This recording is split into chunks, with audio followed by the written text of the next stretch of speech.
Olá pessoal, tudo bem com vocês? Espero que sim. Aqui quem fala é o professor Ricardo Razi, do Tec Concursos. E na aula de hoje, nós vamos dar sequência ao nosso estudo, tratando aí do tópico de materiais direto, né?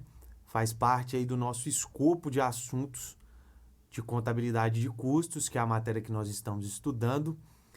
É um assunto que relativamente não cai muito em provas, mas ele se correlaciona com outros assuntos, né, que se faz muito necessário para a gente ter uma compreensão geral da nossa matéria, né?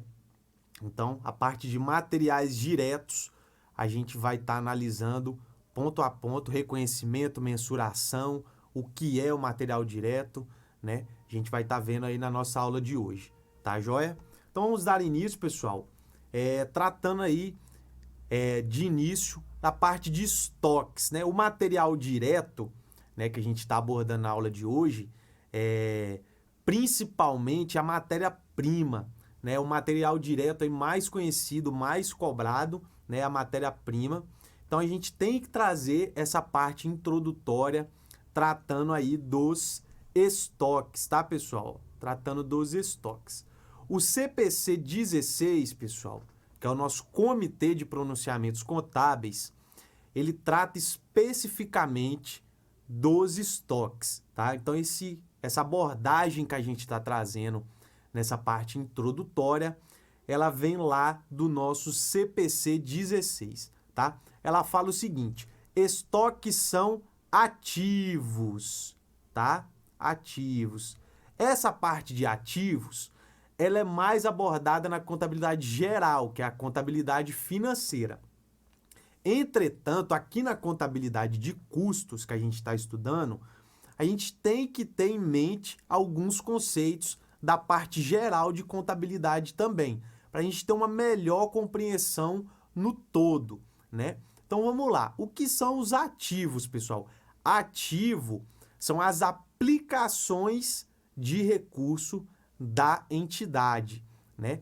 Lá no método das partidas dobradas, né, a gente tem que, para todo débito, deve existir um crédito de igual valor, né? O que isso quer dizer em outras palavras? Quer dizer que para toda aplicação de recurso, que é o ativo, tem que haver uma origem, que é o nosso passivo, tá? Os passivos representam origem de recursos proveniente do capital de terceiros, certo? Então, os ativos representam as aplicações de recursos da empresa. Os estoques estão dentro do ativo circulante e representam, então, uma aplicação de recurso, tá? Então, estoques são ativos, estoques são aplicações de recursos.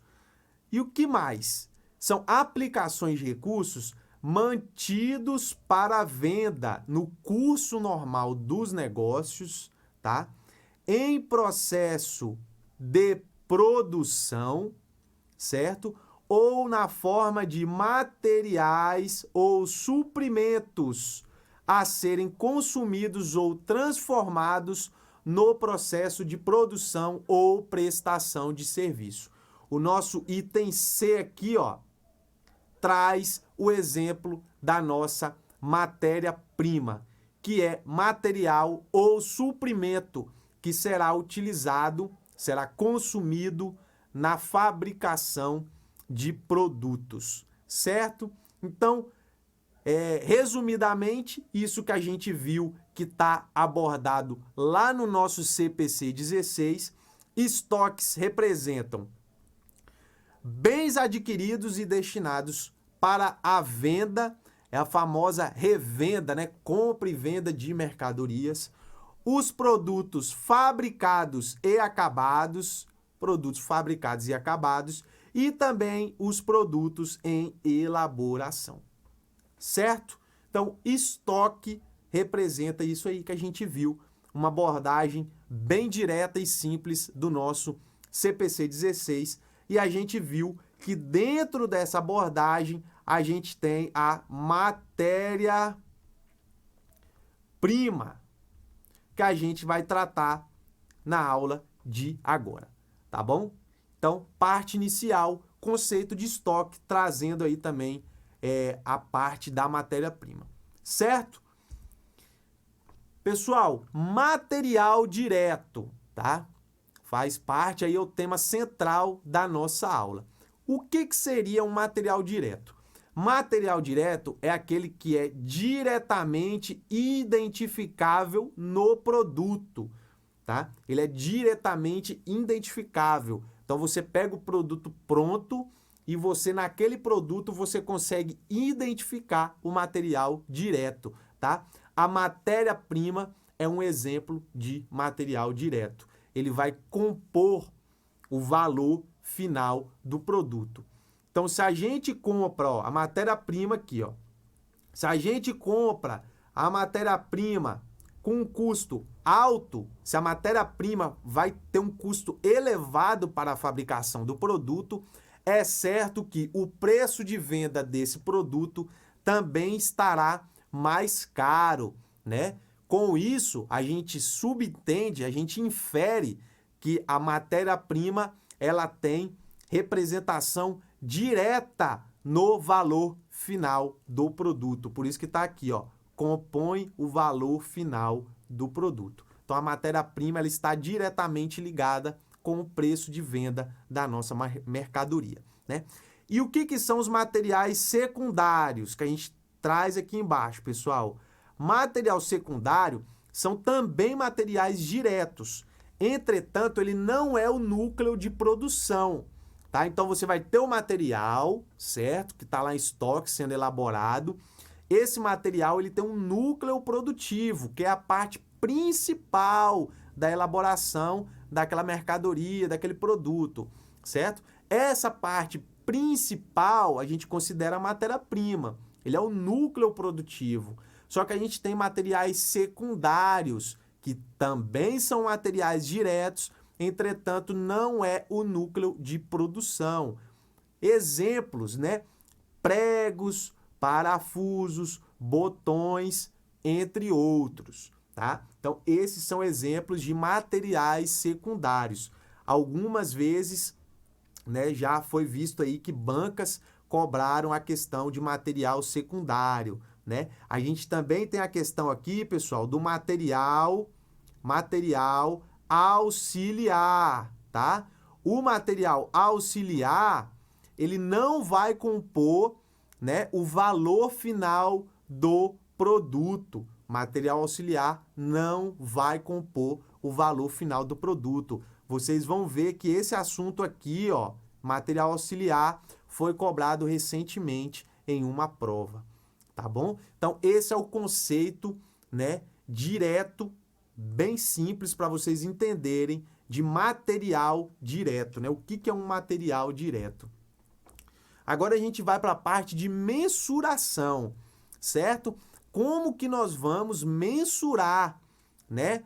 Tanto a parte do material direto como os estoques, né? A questão ali da matéria-prima em si. Como que a gente vai mensurar isso, tá? Então, ó, os estoques que a gente viu são mensurados pelo valor de custo ou valor realizável líquido, dos dois o menor.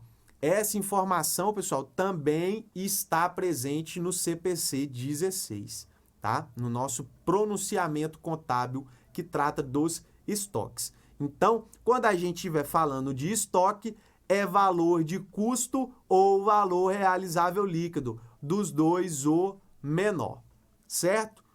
Isso é o que vocês têm que saber de cara. Aí a gente tem que ver a segunda parte. O que vai incluir esse valor de custo? Ele é simplesmente o valor que você paga lá na compra do material? É só isso mesmo? Então, ó, o valor de custo inclui o custo de aquisição,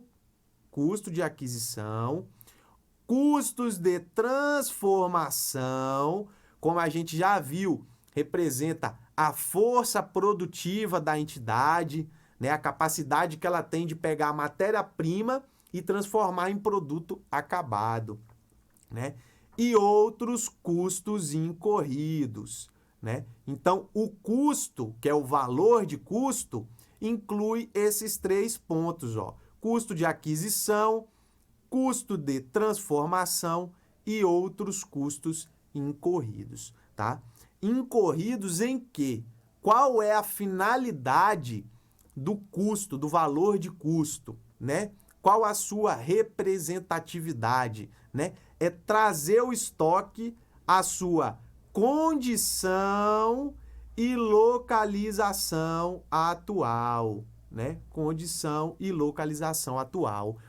Ou seja, se você tem uma empresa no Espírito Santo, você tem um fornecedor lá em Minas e você está adquirindo mercadorias para a sua empresa, o custo do transporte, o custo do frete, no caso, vai compor o valor de custo, porque é necessário que a mercadoria saia de Minas e venha para o Espírito Santo, para ela estar em localização atual, que é no estoque da nossa empresa, tá? Então, isso é um exemplo que a gente vai tratar agora mais na frente, mas para vocês já terem uma ideia que o valor de custo não é simplesmente somente o valor que você paga na mercadoria. Ele vai englobar outros fatores também, tá bom? Custo de aquisição é a primeira parte lá que a gente viu que engloba o valor do custo em si. Compreende preço de compra, impostos de importação, outros tributos, exceto os recuperáveis, tá? Isso é muito importante. Tributo recuperável, exemplo, uma empresa comercial, vamos falar aqui do ICMS. O ICMS é um imposto por dentro. Então, quando você vai adquirir a mercadoria, vamos supor aqui que você está adquirindo uma mercadoria, pessoal, de R$100, certo? De R$100, 10% é ICMS, tá? Um exemplo aqui que eu estou dando. Então, a sua mercadoria, ela vai custar o quê? R$90. R$10 aqui é o ICMS, tá? Só que quando você paga em cima de R$100. Você paga a mercadoria e o ICMS. Justamente por isso que ele é chamado de imposto por dentro. Quando essa empresa vai fazer a venda para o consumidor final, ela tem o direito de compensar esse ICMS pago. Então, para esse tipo de tributo, a gente chama de tributo recuperável, porque ele paga na compra, mas compensa na saída. Então, esse tipo de tributo não vai englobar o nosso valor de custo, pelo contrário, vai ser um redutor, tá? E a gente também tem os custos de transporte, seguro e manuseio, tá? Então, esses aí serão somados. E a gente tem os redutores, aquilo que vai reduzir o nosso custo de aquisição, que são descontos, abatimentos e outros que serão deduzidos, que aqui no caso entra os tributos recuperáveis, tá? Ó, recuperáveis a gente vai reduzir do nosso custo de aquisição, beleza? Então eu trouxe uma tabelinha aí para vocês verem, ó, custo de aquisição compreende o preço de compra mais impostos de importação, mais tributos não recuperáveis, mais custos de transporte, seguro e manuseio. E a gente vai reduzir desse valor os tributos recuperáveis, os descontos e os abatimentos. É importante destacar a diferença que é cobrada em prova, inclusive, de desconto e abatimento, tá? O desconto, ele é negociado antes da venda efetivamente falando. Então, ele já vem lá descontado na nota fiscal. É uma negociação pré-venda. Já o abatimento é uma negociação pós-venda. Ela ocorre em momento posterior à venda da mercadoria. Um exemplo muito bom de abatimento é quando o produto vem com alguma avaria, né? Então você negociou o produto foi vendido, foi emitida a nota fiscal e aí o produto chega para você com alguma avaria, né? Com algum problema. E aí você vai negociar com o seu fornecedor e ele vai te dar um abatimento no valor desse produto, tá bom? Então, essa diferença entre desconto e abatimento é cobrado em prova, tá? Muito cobrado em prova e tem que estar afiado na sua mente, tá? Então, desconto pré-venda, abatimento pós-venda. Outro fato importante, pessoal, aqui, ó, armazenagem, tá? Armazenagem. Tá dentro aqui do nosso transporte, seguro e manuseio. A gente tem, pessoal, basicamente dois tipos de empresa. A empresa industrial e a empresa comercial, certo? A despesa, o custo, né, que vai variar, relativo à armazenagem, tem um reconhecimento diferente, tá?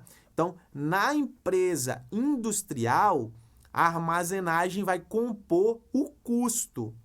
Já na empresa comercial, a armazenagem vai compor a despesa, tá? Isso também é relevante, muito importante vocês saberem, tá? Então, a gente tem a indústria, certo? E a gente tem o comércio. Na indústria é custo. Na indústria é custo. No comércio é despesa, tá? Relativo, claro, à armazenagem que a gente está tratando aqui. Outro fator importante, preço de compra. A gente tem aqui o famoso juros embutido, tá? O que isso quer dizer? Quando as empresas vão comprar mercadoria com o seu fornecedor, o fornecedor fala o seguinte: olha só, se você me comprar essa mercadoria no prazo normal, com 30 dias para pagamento, ela vai te custar R$100. Vamos anotar aqui, R$100. R$100 é o preço dela no prazo normal para pagamento, que é 30 dias. Agora, se você me pagar à vista, essa mercadoria vai te custar R$90. Então, vamos lá, R$90 para pagamento à vista. O que isso quer dizer? Quer dizer que o valor da mercadoria que tem que ser reconhecido é de R$90, tá? É o valor que seria pago se a empresa realmente tiver dinheiro para comprar essa mercadoria à vista, tá? E os R$10 de diferença? Os R$10 representa despesa financeira.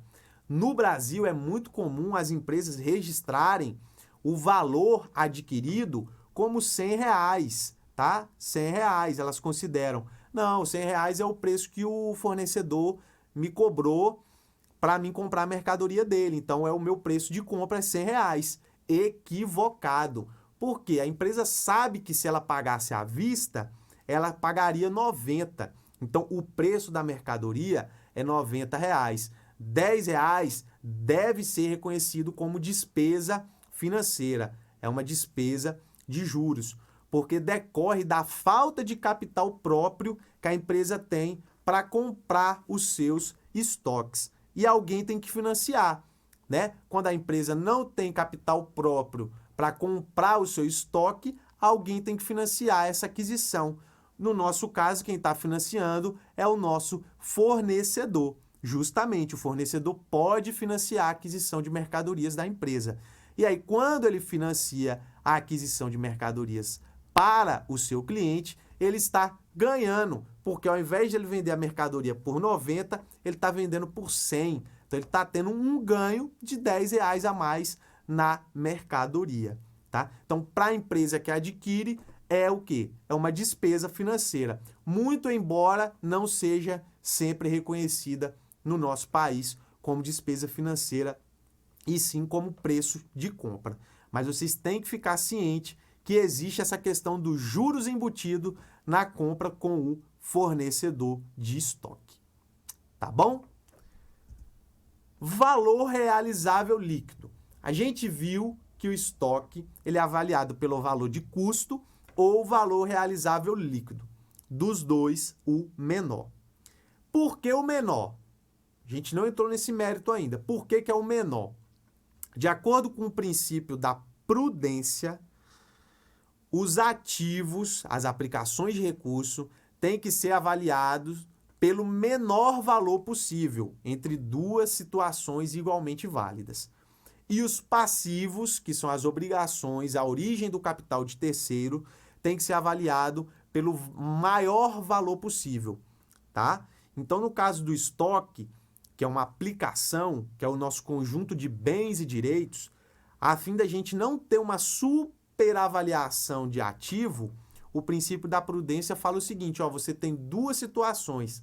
No ativo, você tem que sempre mensurar pelo menor valor, enquanto que no passivo, pelo maior valor. Isso para evitar distorções, evitar que a empresa fique maquiada, né, com ativo lá em cima e passivo lá embaixo, certo? E o valor realizável líquido? O que quer dizer valor realizável líquido?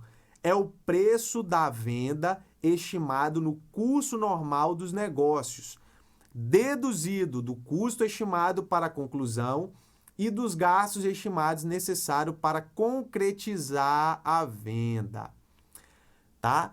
Então, basicamente é isso. O valor realizável líquido, pessoal, grave isso, ele representa um valor específico para a entidade, tá? Representa um valor específico. Isso é muito importante vocês saberem, eu vou explicar mais à frente o porquê. Mas desde então, grave. Valor realizável líquido representa valor específico para a entidade.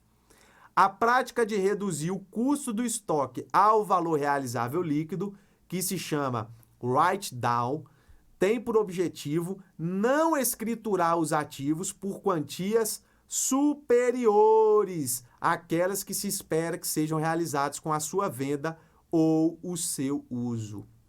É a questão do princípio da prudência.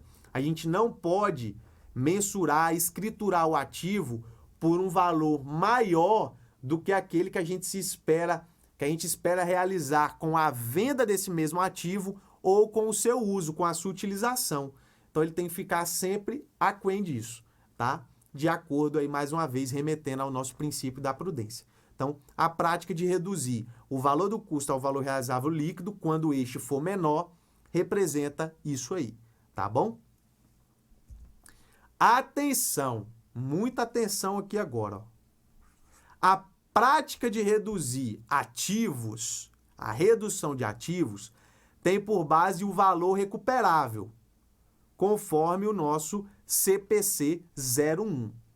Contudo, quando a gente vai tratar de redução de valor nos estoques, que a gente está tratando aqui de matéria-prima, a nossa base é o valor realizável líquido, tá? Então, grave isso também. A base para a gente fazer a redução no valor do ativo é o valor recuperável, de acordo com o CPC 01. Entretanto, quando a gente vai falar de estoque, que a gente está tratando aqui de material direto, que é a nossa matéria-prima, a base é o valor realizável líquido, certo? Diferença que existe entre valor justo e valor realizável líquido. Muita gente ainda confunde, acha que são sinônimos, quando na verdade não é sinônimo. São conceitos distintos, tá? Valor justo é uma coisa, valor realizável líquido é outra coisa. Valor justo é o preço que seria recebido pela venda de um ativo ou o valor que seria pago pela transferência de um passivo em uma transação não forçada entre participantes do mercado na data de mensuração, tá? Então, pense o seguinte, você tem uma empresa, você tem um veículo para vender.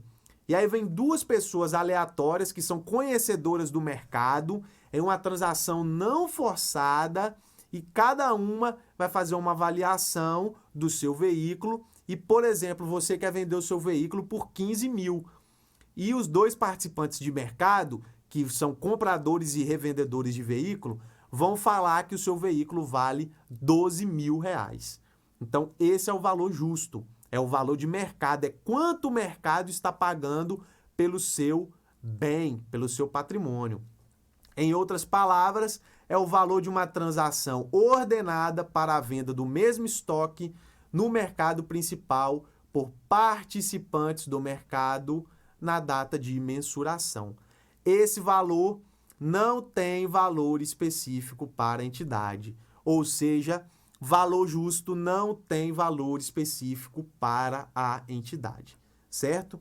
Já o valor realizável líquido refere-se à quantia líquida que a entidade espera realizar com a venda do estoque no curso normal dos negócios. Tem valor específico para a entidade.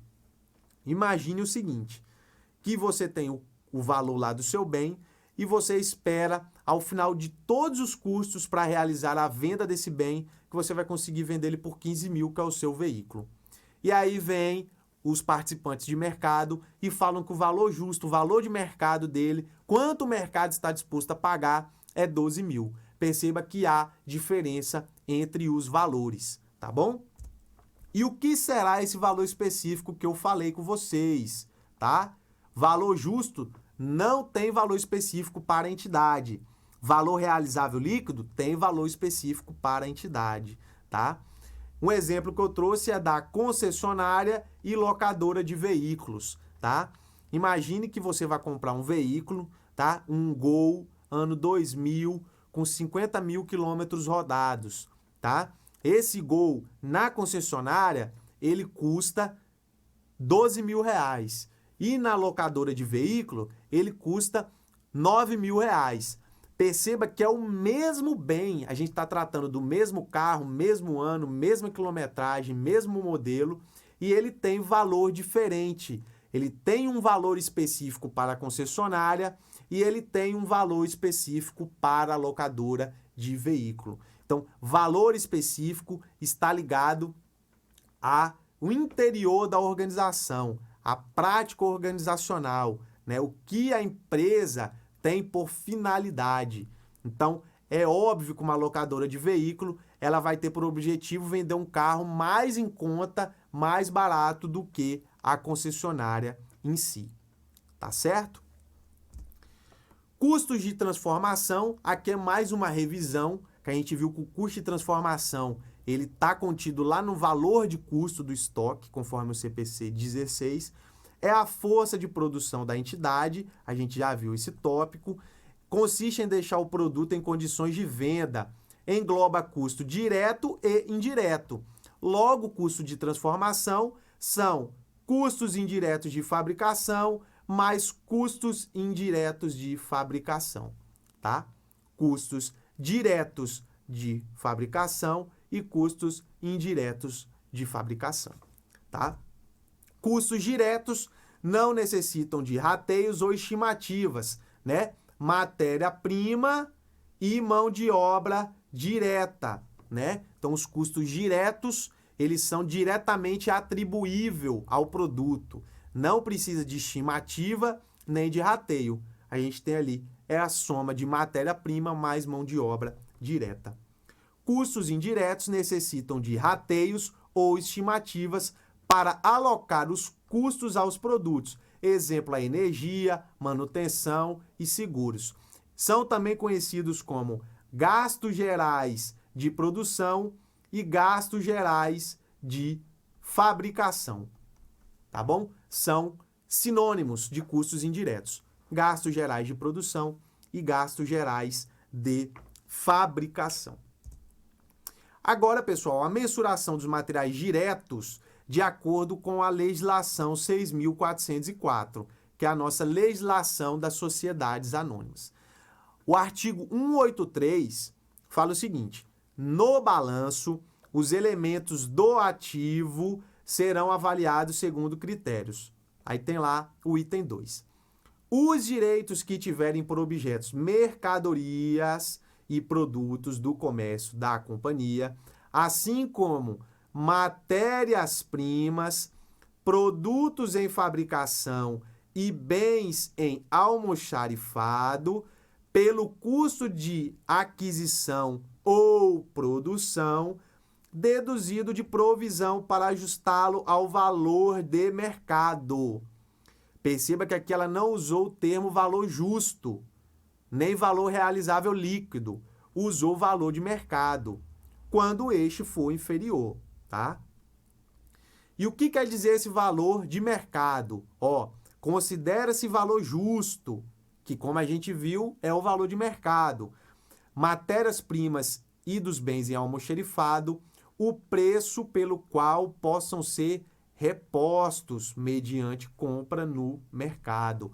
Então, o valor justo aqui, de acordo com a legislação 6.404, representa o valor que você pode repor o seu estoque, que você pode comprar no mercado esse mesmo estoque, tá bom? Então, essa é a parte da legislação que trata da mensuração do material direto, da nossa matéria-prima, do nosso estoque também, tá bom?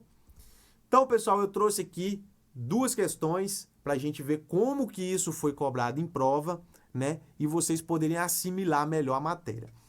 Questão Banca-CESP, Perito Criminal Federal, ano de 2002. A respeito de custos, julgue o item a seguir. Os estoques de mercadorias, produtos e matérias-primas devem ser avaliados pelo custo de aquisição ou produção, correto?